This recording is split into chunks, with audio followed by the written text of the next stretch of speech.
Sir, ನಾವು ಉಪೇಂದ್ರ ಸರ್ಗೆ ಖಂಡಿತ ಕಾಂಟ್ಯಾಕ್ಟ್ ಮಾಡ್ಬೇಕಂತ ಪ್ರಯತ್ನ ಪಟ್ವಿ. ಇಲ್ಲಿವರೆಗೂ ಉಪೇಂದ್ರ ಸರ್ಗೆ ಕಾಂಟ್ಯಾಕ್ಟ್ ಮಾಡಕ್ ಆಗಿಲ್ಲ. ಉದ್ದೇಶ ಇಷ್ಟೇ, ಯಾಕಂತಂದ್ರೆ ಅವ್ರು ಸೂಪರ್ ಡೂಪರ್ ಹಿಟ್ ಸಾಂಗ್ ಕರಿಮಣಿ ಮಾಲೀಕ ನೀನಲ್ಲ ಅನ್ನೋದು ಒಂದು ಎಲ್ರಿಗೂ ಗೊತ್ತು. ಆ ಒಂದು ಲಿರಿಕಲ್ ಆ ಒಂದು ಲೈನ್ ಇಟ್ಕೊಂಡು ನಾವು ಸಿನಿಮಾ ಮಾಡ್ತಿದ್ವಿ ಅಂತ ಖಂಡಿತ ನಮಗೂ ಖುಷಿನೇ. ಸರ್ಗೆ ಭೇಟಿ ಮಾಡಿ ಅವ್ರ ಆಶೀರ್ವಾದ ತಗೊಂಡು ಮುಂದೆ ಹೋಗೋಣ ಅನ್ನೋದು. ಆದ್ರೆ ಇಲ್ಲಿವರೆಗೂ ಆಗಿಲ್ಲ. ಬಟ್ ಖಂಡಿತ ಬಿಫೋರ್ ರಿಲೀಸ್ ನಾವು ಖಂಡಿತ ಉಪೇಂದ್ರ ಸರ್ಗೆ ಭೇಟಿ ಮಾಡಿ ಒಂದು ಬೈಟು ಇಲ್ಲ ಅವ್ರದ್ದೊಂದು ಆಶೀರ್ವಾದ ತಗೊಂತೀವಿ ಸರ್. ಸರ್, ಟೈಟಲ್ ರಿಲೀಸ್ ಬಂದ್ಬಿಟ್ಟು ನಾವು ಈ ಟೈಟಲ್ ರಿಜಿಸ್ಟರ್ ಆದ್ಮೇಲೆ ನಾವು ಒಂದು ಪ್ರೆಸ್ ಮೀಟ್ ಮಾಡಿದ್ವಿ. ಅದಕ್ಕೆ ಸ್ಪೆಷಲ್ ಗೆಸ್ಟ್ಗಳಂತ ನಾವು ಯಾರಿಗೂ ಇನ್ವೈಟ್ ಮಾಡಿಲ್ಲ. ನಮ್ದೇನು ಚಿತ್ರತಂಡ ಇದೆಯಾ, ಮೂಗು ಸುರೇಶ್ ಸರ್ ಆಗಿರ್ಬೋದು, ಮತ್ತೆ ಕಾಕ್ರೋಚ್ ಸುಧೀರ್ ಸರ್ ಆಗಿರ್ಬೋದು, ಮತ್ತೆ ನಮ್ಮ ಹೀರೋ ಕಂಡಕ್ಟರ್ ಆಗಿರೋದ್ರಿಂದ ಆ ಕಂಡಕ್ಟರ್ ನಮಗೆ ಸೂಪರ್ ಡೂಪರ್ ಹೀರೋ ಅಂತ ನಾವು ಭಾವಿಸಿ ಅವತ್ತು ನಾವು ಟೈಟಲ್ ಲಾಂಚ್ ಮಾಡ್ಕೊಂಡ್ವಿ. ಇಲ್ಲ, ನಾವು ಈ ಟೈಟ್ಲ್ ಇಟ್ಟಾಗ ನಮಗೆ ಬಹಳ ಖುಷಿ ಆಯ್ತು ಈ ಸಿನಿಮಾ ಮಾಡೋದಕ್ಕೆ. ಇಲ್ಲ, ಈ ಟೈಟ್ಲ್ ಇಂದ ನಮಗೆ ಒಂದು ಜನರ ಸಪೋರ್ಟ್ ಸಿಗುತ್ತೆ. ಯಾಕಂದ್ರೆ ಒಂದು ಹಿಟ್ ಆಗಿರೋ ಸಾಂಗು, ಮತ್ತೆ ಜನರ ಮನದಲ್ಲಿ ಇರ್ತಕ್ಕಂಥ ಒಂದು ಲೈನ್ ಇದು. ಹಾಗಾಗಿ ಈ ಒಂದು ಲೈನ್ ಇಟ್ಕೊಂಡ್ರೆ ಸಿನಿಮಾಗೂ ಒಳ್ಳೇದಾಗುತ್ತೆ, ಮತ್ತೆ ನಮ್ಗೆ ಒಳ್ಳೆ ಟೈಟ್ಲ್ ಸಿಕ್ಕಂಗಾಗುತ್ತೆ ಅನ್ನೋ ಒಂದು ಉದ್ದೇಶದಿಂದ ಈ ಟೈಟ್ಲ್ ಇಟ್ಕೊಂಡು ನಾವು ಒಂದು ಒಳ್ಳೆ ಕಾನ್ಸೆಪ್ಟ್ ಅಲ್ಲಿ ಸಿನಿಮಾ ಮಾಡಿದೀವಿ. ಖಂಡಿತ ನಮ್ಗೆ ಈ ಟೈಟ್ಲ್ ಇಂದ ಒಳ್ಳೇದಾಗೇ ಆಗುತ್ತೆ. ಈಗ ಆಲ್ರೆಡಿ ನಮ್ಗೆ ಸಿನಿಮಾ ತಗೊಳ್ಳರೆ ಬೈಯರ್ಸ್ ನಮ್ಗೆ ನಾವು ತಗೊಂತೀವಿ ಅನ್ನೋ ಲೆವೆಲ್ಗೆ ಅದು ಕಾಂಪಿಟೇಷನ್ ಕ್ರಿಯೇಟ್ ಆಗಿದೆಯಲ್ಲ, ನಮ್ಗೆ ಅಲ್ಲಿ ಬಹಳ ಖುಷಿ ಆಗಿದೆ ಸರ್. ಸರ್, ನಾವು ಬೇಸಿಕಲಿ ಈಗ ಓವರ್ ಆಲ್ ಆಗಿ ನಾವು ನೋಡೋಣ, ನಾವು ಅಂದ್ಕೊಂಡಿದೀವಿ ದೊಡ್ಡ ಮಟ್ಟದಾಗೆ ಗ್ರಾಂಡ್ಲಿ ರಿಲೀಸಿಂಗ್ ಕರ್ನಾಟಕ ಅಂತ ಟ್ಯಾಗ್ಲೈನ್ ಹಾಕಿದೀವಿ.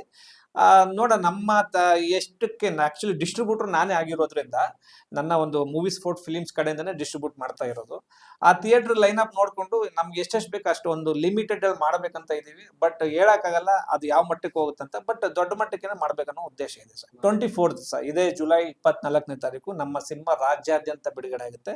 ದಯವಿಟ್ಟು ನಿಮ್ಮ ಹತ್ತಿರದ ಥಿಯೇಟರ್ಗಳಲ್ಲಿ ನಮ್ಮ ಕರಿಮಣಿ ಮಾಲೀಕ ನೀನಲ್ಲ ಸಿನಿಮಾನ ನೋಡಿ. ನಮಗೆ ತುಂಬಾ ಖುಷಿ ಆಯ್ತು ಸರ್, ಆಕ್ಚುಲಿ ಹೇಳ್ಬೇಕಂದ್ರೆ. ಯಾಕಂದ್ರೆ ಒಬ್ಬ ಹಾಲಿಂಗಡಿ ಕ್ಲೀನರ್ ಆಗಿ ಮತ್ತೆ ಎಲ್ಲ ಕಡೆ ಅಲ್ಲಿ ಪುಣೆದಲ್ಲಿ ಕೆಲಸ ಮಾಡಿದ್ದೆ ಸರ್ ನಾನು, ಟ್ರೆಂಟ್ ಲಿಮಿಟೆಡ್ ಅಲ್ಲಿ. ಅಲ್ಲೆಲ್ಲ ಕೆಲಸ ಮಾಡಿಬಿಟ್ಟು ಹಾಲಿಂಗಡಿ ಕ್ಲೀನರ್ ಆಗಿ, ಡ್ರೈವರ್ ಆಗಿ, ನಮ್ಮ ಫ್ರೆಂಡ್ ಶಿವಮೂರ್ತಿ ಅಂತ ಇದ್ದ, ಅವ್ರ ಕೂಡ ಎಲ್ಲ ನಮ್ಮ ಜರ್ನಿ ಚೆನ್ನಾಗಿದೆ ಸರ್. ಹಾಲಿಂಗಡಿ ಹಿನ್ನೆಲೆ ಅಂದ್ರೆ ಹಾಗಾಗಿ ತುಂಬಾ ಖುಷಿ ಆಯ್ತು ಸರ್ ನನಗೆ ಆವಾಗಿಂದ. ಮತ್ತೆ ಈ ಪ್ರಾಜೆಕ್ಟ್ ಕೊಟ್ಟಕ್ಕೆ ನಮಗೂ ಖುಷಿ ಆಯ್ತು, ನಮ್ಮ ಚಂದ್ರ ಸರ್ ಕೊಟ್ಟಿದ್ದಕ್ಕೆ. ಆಕ್ಚುಲಿ ಇಲ್ಲ ಸರ್, ನಾ ಈ ತರ ಹೀರೋ ಆಗ್ತೀನಿ ಅಂತ ನಾನು ಆಕ್ಚುಲಿ ಅಂತ ಇರಲಿಲ್ಲ ಸರ್. U-turn ಮೂವಿ ಅವರು ಒಂದು ಚಿಕ್ಕ ಕ್ಯಾರೆಕ್ಟರ್ ಕೊಟ್ಟರು ಸರ್ ನನಗೆ. ಅವಾಗ ನನಗೆ ಆಕ್ಟಿಂಗ್ ಕ್ಲಾಸ್ ಹೋಗ್ತಾ ಇದ್ದೆ ಸೃಷ್ಟಿ ಅಕಾಡೆಮಿ ದೊಮ್ಲೂರು. ಈ ಥರ ನಾನು ಅನ್ಕೊಂಡಿರ್ಲಿಲ್ಲ ದೊಡ್ಡ ಹೀರೋ ಆಗ್ತೀನಿ ಅಂತಂದು. ಈ ಥರ ನನಗೆ ತುಂಬಾ ಖುಷಿ ಆಗ್ತದೆ ಸರ್, ಸಂತೋಷ ಆಗಿದೆ ತುಂಬಾ. ಅದೇ ಥರ ನಮ್ಮ ಜನರು, ನಮ್ಮ ಪ್ರೇಕ್ಷಕರು ನನ್ನ ಬೆಳೆಸಿದ್ರೆ ನನಗೆ ಅವ್ರಿಗೆ ತುಂಬಾ ಅಭಿನಂದನೆಗಳನ್ನು ಹೇಳ್ತೇನೆ ಸರ್. ನಮ್ಮ ದುನಿಯಾ ವಿಜಯ್ ಸರ್ ನನಗೆ ತುಂಬಾ ಸಪೋರ್ಟ್ ಆಗಿದ್ರು ಸರ್. ಅವಾಗ ನಾನು ಅವ್ರನ್ನ ಹೋಗಿ ಮೀಟ್ ಮಾಡಿದ್ದೆ.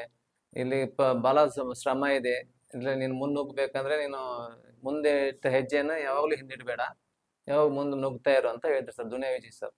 ಈ ಮೂವಿ ಮಾಡಾಕ ನನ್ನ ಚಂದ್ರು ಒಬ್ಬ ಸರ್ ಸಪೋರ್ಟ್ ಮಾಡಿ ಸರ್ ಜಾಸ್ತಿ. ಅವರೇ ಸಪೋರ್ಟ್ ಜಾಸ್ತಿ ನನಗೆ, ಹಿನ್ನೆಲೆ ಅವರೇ. ಮತ್ತು ಶಂಕರಯ್ಯ ಹಿರೇಮಠ, ಅನ್ನಪೂರ್ಣ ಅವರು ಸಪೋರ್ಟ್ ಮಾಡಿದ್ರಿ. ತುಂಬಾ ಚೆನ್ನಾಗಿದೆ ಸರ್. ತುಂಬಾ ಅವರು ನಮ್ಮ ಇದು ಒಂದು ನಮ್ನಿ ಫ್ಯಾಮಿಲಿ ಸೆಂಟಿಮೆಂಟ್ ಇತ್ತು ಸರ್ ನಮ್ದು ಅವ್ರದ್ದು. ಹಾಗಾಗಿ ನಮ್ಗೆ ಅವ್ರಿಗೂ ತುಂಬಾ ಒಡನಾಟ ಇದೆ ಸರ್ ಮೊದಲಿಂದನು. ತುಂಬಾ ಪ್ರಿಪೇರ್ ಆಗಿದೆ ಸರ್ ನಾನು. ಸಾಂಗ್ ಅಂತ ಬಂದಾಗ ನಾವು ಪಾವಗಡದಲ್ಲಿ ತೆಗೆದಿದೆ sir song, Lahari Mahesh song ಅದು. ತುಂಬಾ ಚೆನ್ನಾಗಿ ಬಂತು ಸರ್ ಅದು. ದೇವರಂತ ವರ ನೀನು ಗೊತ್ತಾ ನಿಂಗೆ, ಪೂಜೆ ಮಾಡಿ ದೃಷ್ಟಿ ತೆಗಿಲ ನಾನು ನಿನ್ಗೆ, ನಿನ್ನ ಪಡೆಯಲು ನಾನು ಪುಣ್ಯವಂತ, ನನ್ ಜೊತೆಗಿರು ನೀ ಸಾಕು ಓ ಗುಣವಂತೆ. ಈ ಸಾಂಗ್ ಸರ್ ಅದನ್ನು ತುಂಬಾ ಚೆನ್ನಾಗಿ ಬಂದು ಹಿಟ್ ಆಗಿದೆ.